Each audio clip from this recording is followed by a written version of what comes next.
Yeah, thanks, Joanne. My name is Key Park. I'm a neurosurgeon by training. I'm just happy to see other surgeons in the room here, Andre and Ray Price, and this is great.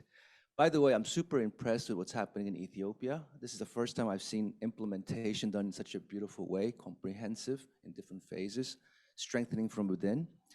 I'm with the program in global surgery and social change at Harvard Medical School.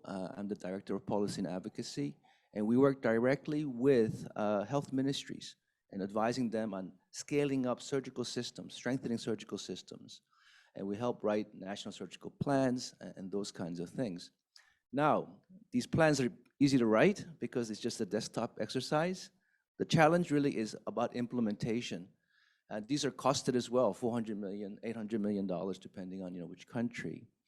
And the challenge has been, how do we start taking a blueprint and start building out room by room, and where do we start that? So we've finally come to a decision that it's going to be, and this is in consultation with member states, obviously, that district health system is probably the best place to start a surgical system strengthening pilot project, because nationwide project is not going to be able to, it's just too big of a scale.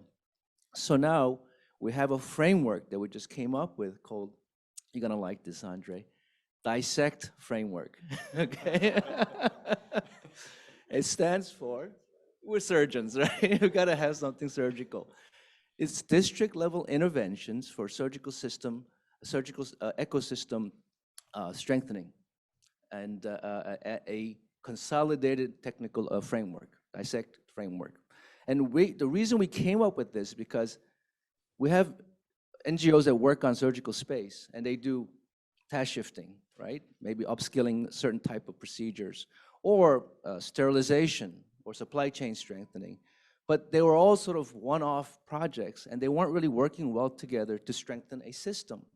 So we said, let's focus on a district-level health system, bring all these interventions together so they can work well, and come up with they synergize to come up with the health system strengthening, right? So this is, I think, a place where, now we work in the intervention part, surgical systems. We don't really have conditions that we have identified as key thematic areas, but I think women's cancer, women's health, this is a great and powerful way to go. Cervical cancer, we know it's been prioritized, now breast cancer. So how do we then embed within district level health system, as we strengthen the system, women's health, right? So cancer care for cervical cancer, breast cancer. I think if we want to reduce the time to diagnosis, it has to be done at the district level health system. And then we're not going to provide tertiary care at the district level health system. So there's a referral system that goes back to regional or tertiary care centers.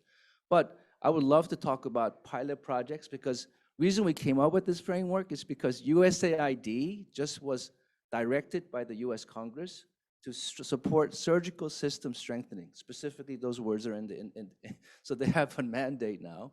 And as you know, Tugo Wande is a surgeon, right?